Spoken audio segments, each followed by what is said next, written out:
Anderson. Thank you, Mr. Speaker. Whilst the Labour front bench continue to peddle their own form of dog whistle politics. Reform UK. Applause. Music. Read the Expert. And Reform UK are cracking on with the day job. Our reformed wedge councils are reformed. Can I just say, you might say it's the way he tells them, but it might be worse. It's the way I tell them. Leon. Thank you, Mr. Speaker. Our reformed law councils have already identified savings of over £330 million in the first 6 months. And the Prime Minister may shake his head propped up by these gullible backbenchers. But here's the challenge. Will he ensure that all the cancelled elections from this year and the proposed local elections for next year will go ahead in May 2026? Go on, be a man. Before we continue, do us a little favor by subscribing to the channel, because over 98% of you watching haven't subscribed. It cost you nothing, not even a penny, to join this channel. Have you subscribed? Thanks so much. I didn't realize he's quite so good at stand-up comedy. You, Mr. Speaker, he talked about dog whistle last week. His leader said he didn't have time to condemn the racist comments of his fellow MP for Run.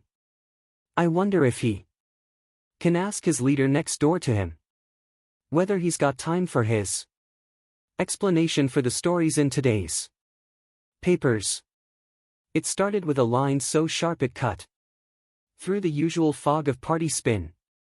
The Prime Minister stood up, looked across the floor and called Reform MPs racist. Again, that single word landed like a thrown pint glass. The chamber went feral. Reform benches snapped back. Cameras flashed, and within minutes, the clip had been stitched into 1,000 angry edits across X and TikTok. It all began hours ago in the thick, manic rush of PMQs, the exact place where politicians are supposed to spar in public, but not usually with this kind of venom. Our Reform MP, calm at first, then boiling over, had stood up earlier in the week to blast the Prime Minister for what he called gullible governance, asking MPs to back policy lines that, in his view, ignored rising local pressures on housing, policing and services. He accused the government of treating voters like an audience to be managed, council savings to overstretched communities, and to a pile of promises that he'd argued never actually translated into local improvements. He said the PM was surrounded by nodding backbenchers, gullible to the shiny rhetoric, but blind to the real impact on their constituents. The Prime Minister's face tightened. You could see the gears begin to spin. When he stood to reply, he didn't go soft. He swung hard. He accused Reform MPs of trading in coded language and stoking division. He said it again and again. Racist. The word echoed. It landed like a verdict. The Reform benches erupted. Some MPs pointed. Some shouted. And one of them, the same MP who'd taken aim earlier, snapped back with a line that will be on every late-night panel. You call us racists for asking questions. We call you gullible for believing the spin. The chamber smelled of petrol after that. Metaphorical petrol. The whole thing felt less like debate and more like a street argument that had been brought Inside Parliament because nobody had the sense to keep it outside. Why did that one single accusation blow up so ferociously? Because it tapped into a raw nerve that's been festering across the country. On one side, you've got ordinary citizens, shopkeepers, nurses, bus drivers, parents who feel that questions about migration, about local services, about who gets housed where, are legitimate and painful. They feel their towns are changing fast and that nobody in Whitehall is actually listening. On the other side, you've got civic leaders and campaigners warning that language matters and that casting whole swathes of people as a problem risks fueling prejudice and violence. The Prime Minister, by using the racist label, wanted to draw a moral line. Reform MPs wanted to keep attention on practical impacts.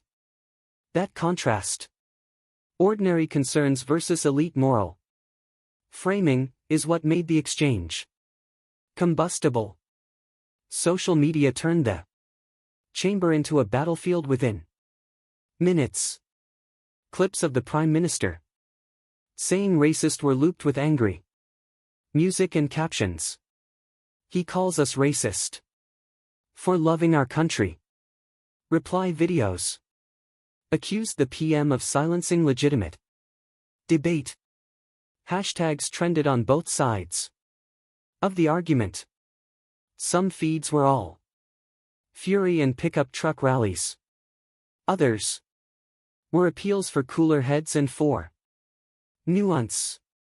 The usual suspects piled in: pundits, extremist accounts, influencers with more followers than empathy. It became a free-for-all. Meanwhile, on the ground, real communities were reacting. In coastal towns where small boat crossings have been a live issue this year, protest groups organized weekend meetings demanding clarity on housing and policing. In northern suburbs, seeing an influx of asylum placements, residents staged peaceful vigils calling for improved consultation. Faith leaders urged restraint and dialogue. The human stories cut through the noise. A shopkeeper who said his late shift now feels riskier. A school teacher who explained the strain of resources stretched by sudden pupil numbers. A grandmother who said her street once quiet now has nights of rowdy behavior that keeps her awake. Those voices gave emotional heft to the Reform MPs' argument and at the same time fueled the Prime Minister's warnings about the dangers of allowing legitimate concerns to morph into prejudice. Politically, the fallout was immediate and nasty. Reform's leader demanded an apology for the accusation, claiming it was a cheap, reputation-staining swipe. Conservative and other center-right MPs seized the moment, accusing the PM of clichés and of shutting down honest debate. Labour and left-leaning MPs doubled down on the moral framing, stressing the need to call out rhetoric that could harm minorities. The airwaves lit up. Radio phone-ins filled with calls from people furious that any MP would be labeled racist for raising questions about local impact.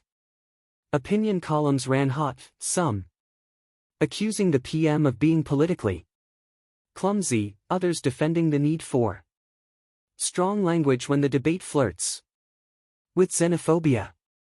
Internationally, the dust cloud reached embassies and editorial pages.